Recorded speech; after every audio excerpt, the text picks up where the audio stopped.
Hello and welcome to this edition of the MLSecOps Podcast. My name is Diana Kelley and I'm the CISO here at Protect AI. And I'm absolutely thrilled to be speaking with Dr. Gina Guillaume-Joseph today, who is currently serving as the CTO at Camio. So Gina, you've had an absolutely incredible career and also an incredible journey specifically in AI. And I was wondering, around 2012, what was it that inspired your shift into AI? And how did your early work shape your perspective here in this field?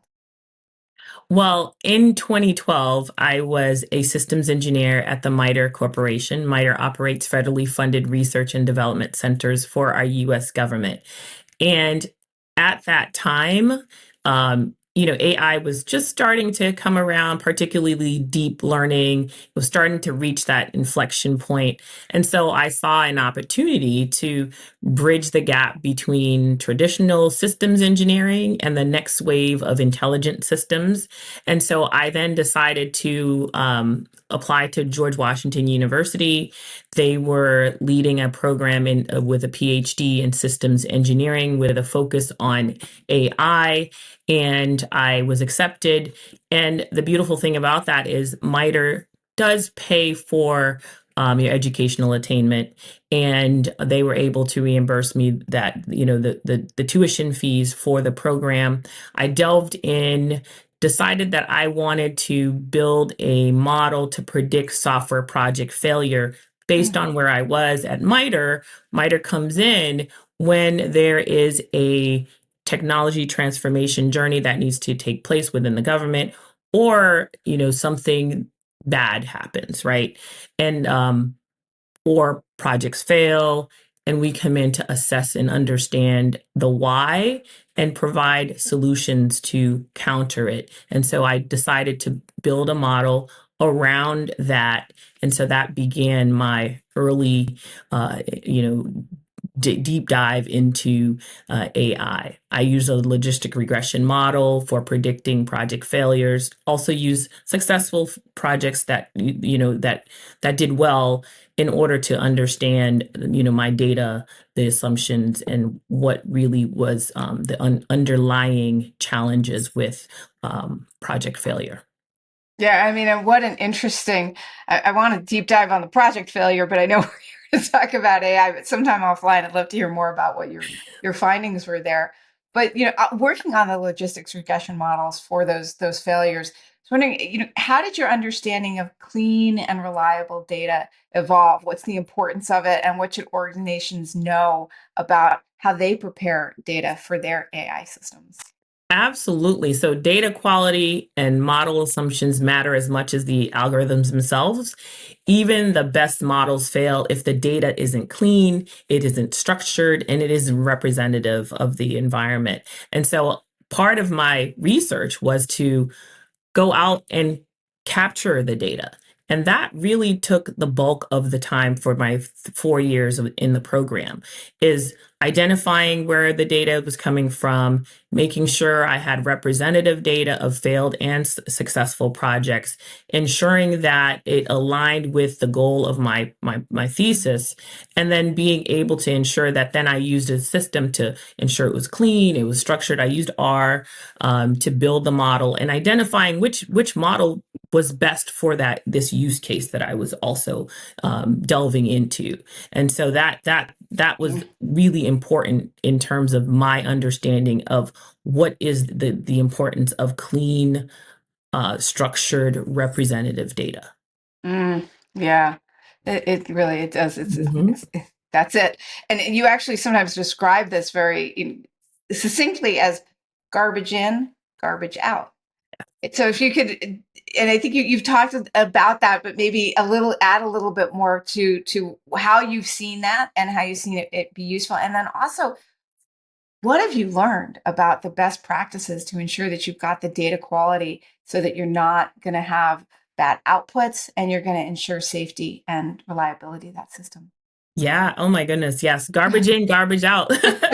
Yeah. I learned that because, again, I tested my model.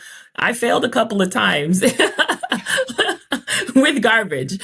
Trust me. Had to present the data to my advisors and getting the feedback from them to know that, hey, I've got bad data that could lead to unreliable model, which then could lead to me not graduating. So that was the circumstance that I was in. And so this mindset kind of carried over into real world where we were implementing strict data validation, strict data governance, doing bias checks to ensure the AI models are fair, transparent, they're robust, as well as they're responsible. Part of that was also balancing innovation with security. Yes, my model, I was building my own personal model to prove a theory or a thesis, but you want to ensure that your models had ethical, they have security implications. You want to ensure that you look at all the lessons learned around ensuring accuracy and privacy of your models, especially if they're mission critical models. So it's not just about efficiency, but it's also about responsibility, fairness, transparent.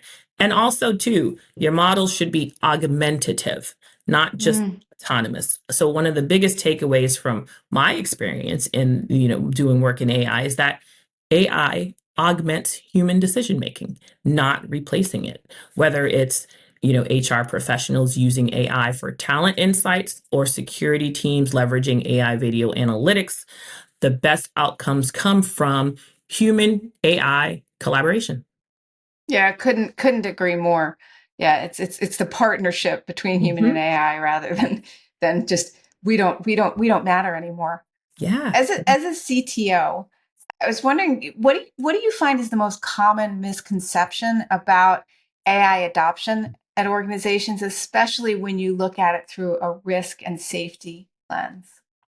Yes, that is. So one of the biggest misconceptions I see is the belief that AI is a plug and play solution. You set it and you forget it. It's so smart. you deploy it and that's it. It'll automatically deliver its insights without oversight. No. In reality, it is continuous monitoring, continuous updating, governance to remain effective and secure. Another misconception is that AI security is just about protecting the models from external threats. No. While adversarial attacks are a concern, the biggest risk comes from within. Just as I learned in my software development days, adversarial attacks, attacking software, that can happen with your models. The bias training data, misconfigured access controls, unintended consequences of automation. So it's important for organizations to understand the risk externally as well as internally. And that requires some cross function collaboration to ensure that you are protecting your models from outside. One other thing, AI safety and security, people think that it slows down innovation, but it's not true. A well-governed, well-organized AI system built with trust enables faster adoption because you're ultimately driving better outcomes and you're not going back for rework. And so the organizations that succeed the most with AI are those that are taking a security-first approach rather than thinking of security as building in and after. Absolutely. I mean, way back to Barry Boehm's law, any system, if you can build the security in or the reliability in early, you're going to get better outcomes. Yeah, completely agree. Well, Camio is doing a lot of work in real-time video analytics and things like monitoring swimming pools for safety if there are no lifeguards on duty, for example, and identifying if there's a problem or there's an emergency. I was wondering how, a use case like that, how do you balance operational functionality with the security of the ML models? Well, with a use case like this, you're talking about life-saving. So accuracy, efficiency, security, all of those are really critical. And so our challenge is then ensuring our models perform with low latency, high precision, and robust security because we are dealing with real world variability, life saving. And so, how do we balance that? We have edge processing where we're sending some of the videos to the cloud, but also we're processing some at the edge, the ones that we need to make real time, impactful decisions like someone has fallen into a swim pool after hours and we need to alert security to go save them.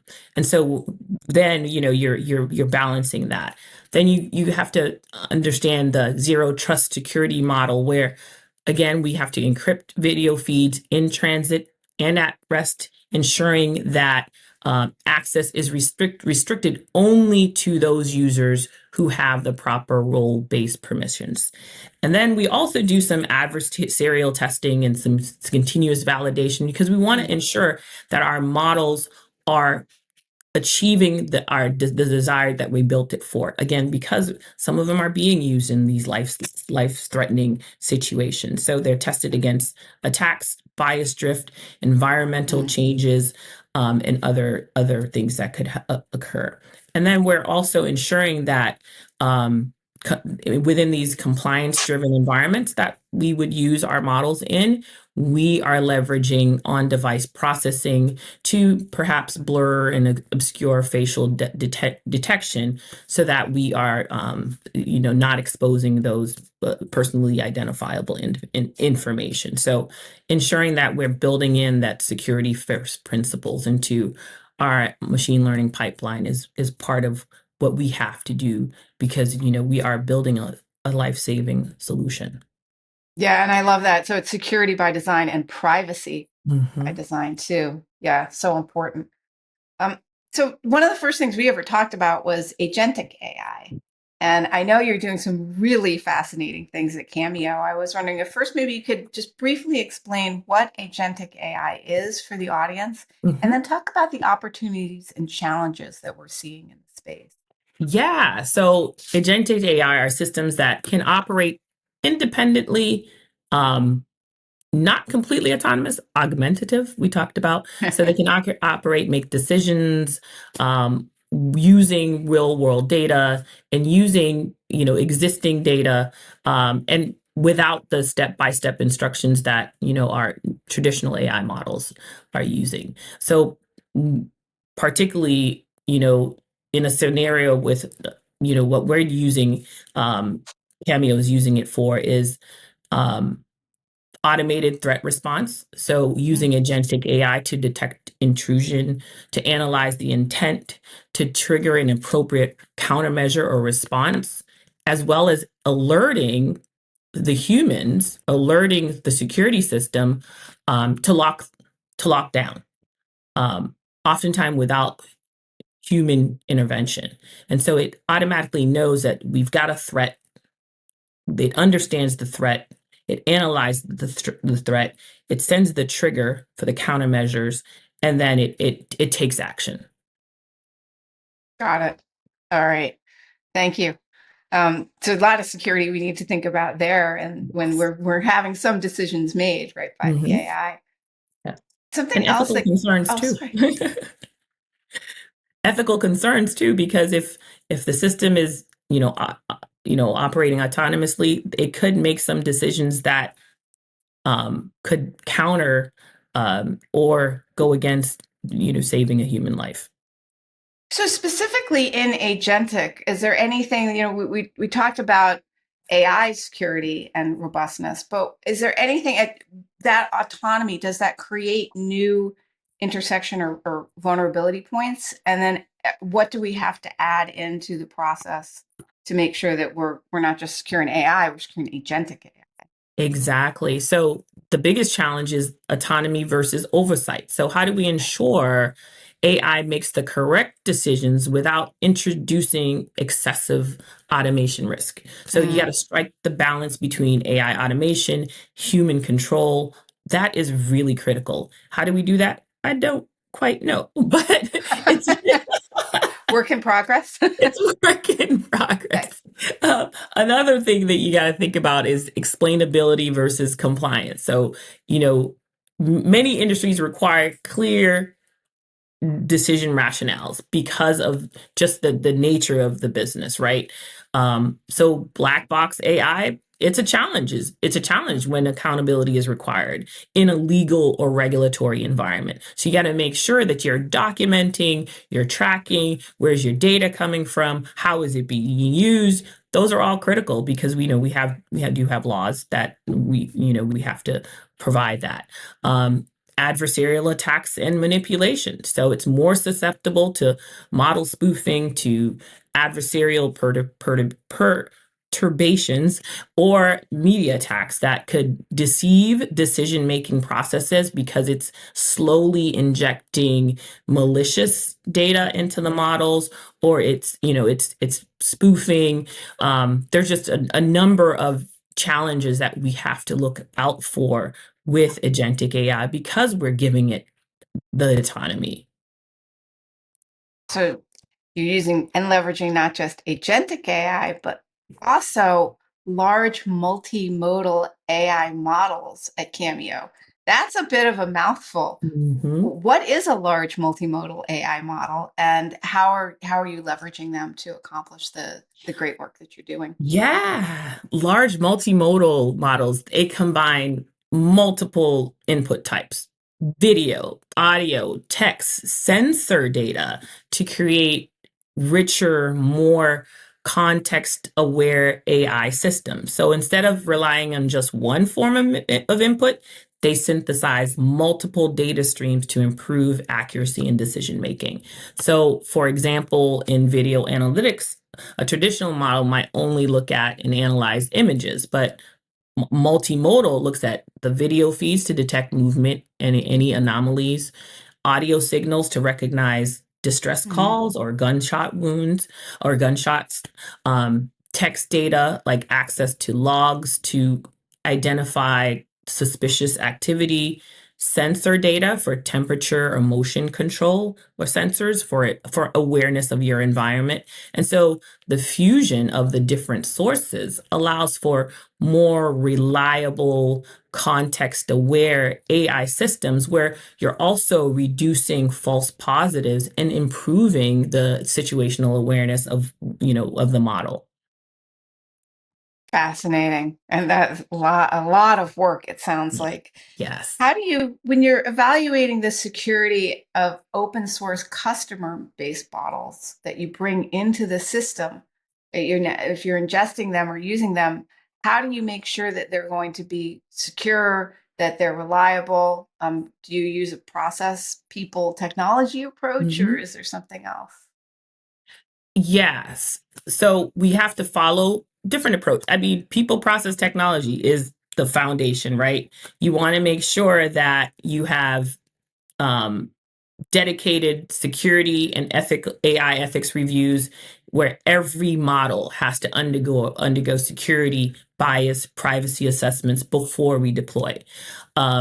Testing, red team, adversarial testing to simulate some of those bias, some of the things, the biases, some of the data poisoning, invasion attacks, and any other vulnerabilities that could come in from inside and outside.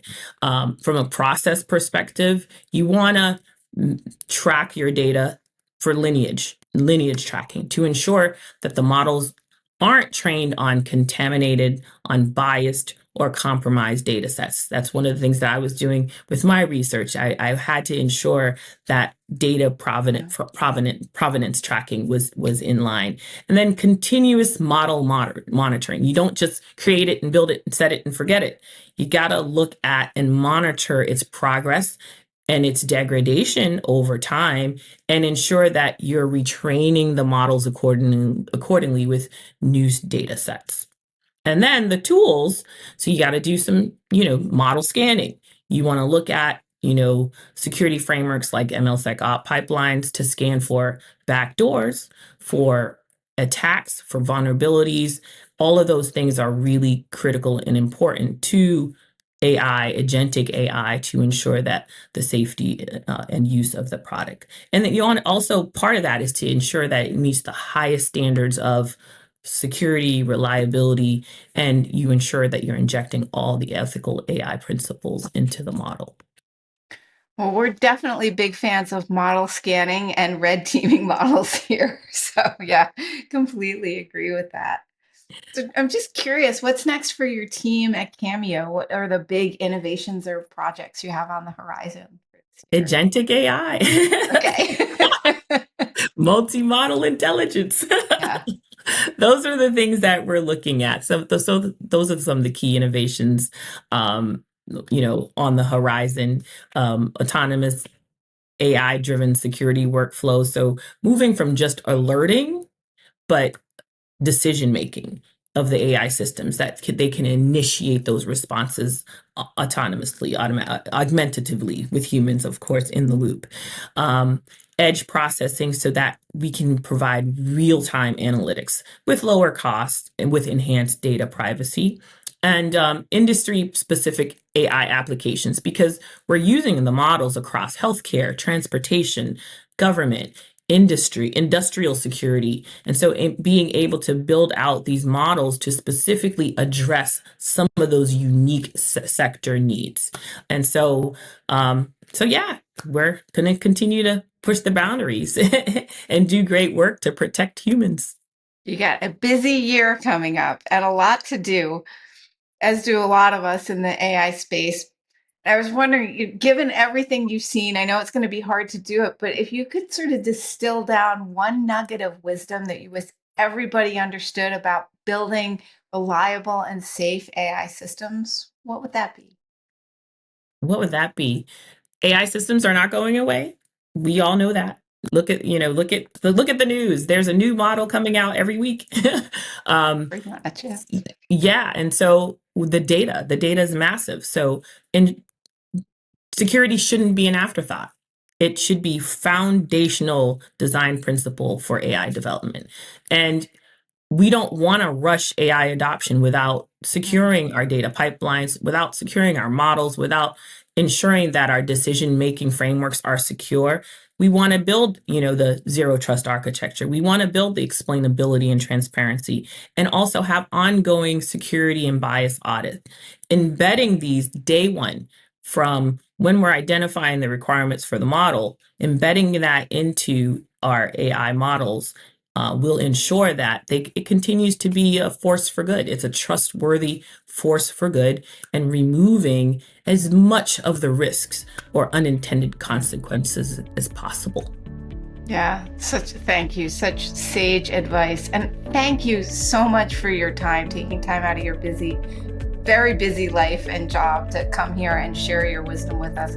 We're really, really grateful that you could join us today. Thank you for having me.